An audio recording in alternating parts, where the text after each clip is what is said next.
जय श्री कृष्णा, राधे राधे, जय माता दी। मां दुर्गा को मनाने के लिए सबसे अहम दिन अगर कोई होता है तो वो नवरात्रि होते हैं। साल में 2 बार नवरात्रि, शारदीय नवरात्रि और चैत्र नवरात्रि रहते हैं। गुप्त नवरात्रि रहते हैं 2 बार। ऐसे कहते हैं कि नवरात्रि में अगर आपने मां भगवती को आराधना कर ली, उनकी पूजा कर ली, तो आपके सभी मनोकामनाएं पूरी हो जाएगी। बहुत से लोगों को यह नहीं पता कि इस नवरात्रि पर वो क्या करें, तो ऐसे लोगों के लिए ये वीडियो बहुत काम का है। अगर आपने चैनल को सब्सक्राइब नहीं किया है तो तुरंत कर लीजिए और इस वीडियो को लाइक करना ना भूलें। तो हम आपको बता रहे थे कि इस नवरात्रि पर आपको क्या करना है। तो सबसे पहले आपको बता दें, नवरात्रि के दौरान दुर्गा सप्तशती और अपराजिता के पाठ का विशेष महात्म्य है। इसके अलावा जातक ओम एम ह्रीं क्लीं चामुंडाई विच्चे ओम, इस महामंत्र का भी अधिक से अधिक संख्या में जप करें। नवरात्रि स्थापना के समय मां भगवती की षोडशोपचार से पूजा की जाती है और नवमी को मां की प्रतिमा विसर्जित की जाती है। कुछ व्रती नवरात्रों में व्रत करके अष्टमी को मां भगवती की पूजा करने के बाद 9 कन्याओं का पूजन करते हैं। पूजन में कन्याओं को वस्त्र, अलंकार, सौभाग्य सूचक सामग्री जैसे मेहंदी, रोली, बिंदी, चूड़ियां प्रदान की जाती है। इसके साथ ही हलवा और चने का प्रसाद मां भगवती को लगाया जाता है। खीर और पुए के प्रसाद भी मां भगवती को लगाते हैं। बाद में व्रती भी प्रसाद लेकर नवरात्रि के व्रतों का पारायण करते हैं। तो नवमी के दिन नवरात्रि व्रत समाप्त कर पूजा के बाद स्वर्ण या रजत की मां की प्रतिमा षोडशोपचार पूजा के बाद वस्त्र, पात्र और दक्षिणा के साथ ब्राह्मण को दान दी जाती है। नवरात्रि में साधक आध्यात्मिक और मानसिक शक्तियों में वृद्धि करने के लिए अनेक प्रकार के उपवास, संयम, नियम, भजन, पूजन, योग और साधना करते हैं। इस दौरान माता के सभी 51 पीठों पर भक्त विशेष रूप से मां के दर्शनों के लिए एकत्रित होते हैं। जिनके लिए वहां जाना संभव नहीं होता, उन्हें अपने घर के पास ही माता के मंदिर में दर्शन कर लेना चाहिए। अब आपको बता दें कि क्या क्या बातों का आपका ध्यान रखना है, आपको नियमों का कौन सा नियम है उनका पालन करना है।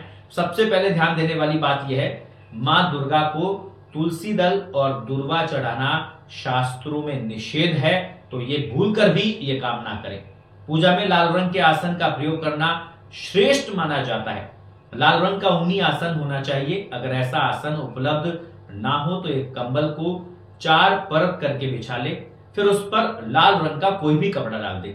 लाल रंग इसलिए जरूरी है क्योंकि मां का सबसे पसंदीदा कलर अगर रंग कोई है तो वो लाल ही है। इस वजह से लाल रंग को हमको इसका ज्यादा से ज्यादा प्रयोग करना चाहिए। मां दुर्गा को लाल पुष्प ज्यादा से ज्यादा जो है वो कोशिश करें कि लाल पुष्प चढ़ाए। साधना के पश्चात आसन को प्रणाम कर लपेट कर सुरक्षित रख दे। जातक पूजा के समय यदि संभव हो तो लाल वस्त्र पहने। जैसा मैंने बताया कि लाल रंग का तिलक भी उन्हें लगाएं, खुद भी लगाएं, इससे विशेष ऊर्जा प्राप्त होती है। प्रातःकाल प्रसाद के लिए मां भगवती को शहद मिलाकर दूध अर्पित करें। पूजा के बाद यदि इस प्रसाद को ग्रहण करेंगे तो आत्मा और शरीर को बल प्राप्त होगा। ये अनुभूत उपाय है। नवरात्रि में 9 दिनों तक सुबह शाम घर में मां दुर्गा के नाम की ज्योत अवश्य जलाएं। नवरात्रि के 9वें दिन मां सरस्वती के प्रतीक स्वरूप पुस्तकें, वाद्य यंत्र और कलम का पूजन करना चाहिए। वैसे तो नवरात्रि में प्रतिदिन कन्या पूजन करना चाहिए, किंतु अष्टमी और नवमी तिथि पर सभी जातकों के लिए कन्या पूजन विशेष रूप से आवश्यक है।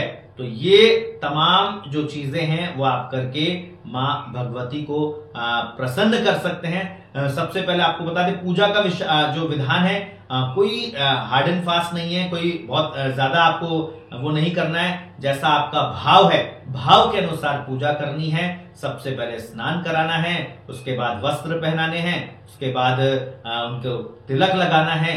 चंदन का तिलक नहीं लाल जो रोली का तिलक लगाना है आपको, और उसके बाद अक्षत चढ़ाना है, पुष्प चढ़ाना है, माला चढ़ाना है, सुगंधित द्रव्य चढ़ाना है और उनको भोग लगाना है। फल जो है वो उनको चढ़ाना है।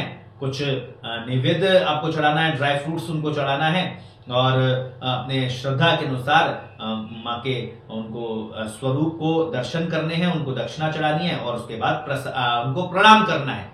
इस विधि के हिसाब से भी अगर आप माँ भगवती की आराधना कर लेंगे तो आपके सभी मनोरथ पूर्ण हो जाएंगे। ध्यान रहे कि मां का नाम ज्यादा से ज्यादा आपका उच्चारण करना है। मंत्र अगर आपको नहीं आता है तो ओम दुर्गाय नमः आप बोल सकते हैं। जय माता दी का उच्चारण आप कर सकते हैं। अगर किसी को कुछ भी नहीं आता है तो जय माता दी का ज्यादा से ज्यादा उच्चारण आप कर सकते हैं, और ऐसा करके आप मां भगवती को प्रसन्न कर सकते हैं। तो कुछ इसी तरह के वीडियो देखने के लिए आप हमारे चैनल को सब्सक्राइब करें, वीडियो को लाइक करना ना भूलें। जय श्री कृष्णा, राधे राधे, जय माता दी।